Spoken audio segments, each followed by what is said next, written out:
So we're here with Todd Long, who's a candidate, Republican candidate for the congressional seat that Alan Grayson now holds. And Todd, why do you think you can take on Alan Grayson? Why can you defeat him?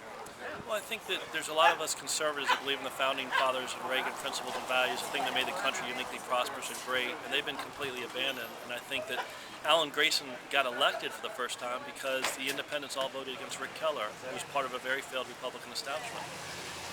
But they didn't vote for, socialized medicine, Obamacare. They don't like cap and trade. They want an end to legal immigration. The results from the Democratic Congress and Grayson have been terrible, not producing any jobs. We're getting massively in debt. So, there's no reason that he's given people to vote for him. Plus, instead of trying to solve problems, Alan Grayson's just going around demonizing people, yelling at people, causing scenes. It's been a particular embarrassment for a lot of people in Central Florida.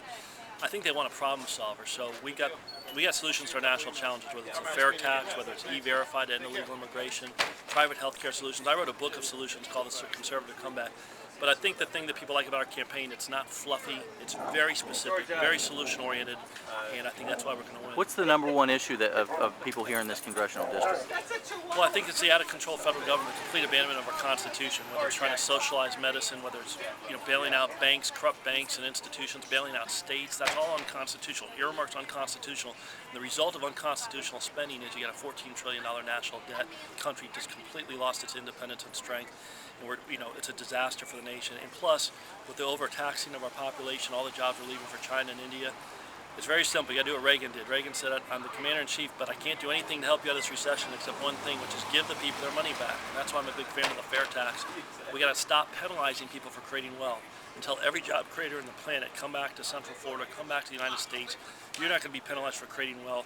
And if we want to take care of our seniors, that are about 35 million right now, it's going to 70 million, we got to create wealth. If we want to stop bankrupting our kids, we got to create wealth, and the fair tax will do it. Alan Grayson certainly has a lot of detractors, but he's got a lot of support too. He's raised a lot of money. How do you overcome that advantage he's got, plus the name recognition that he's built over a lot of TV appearances and campaign commercials?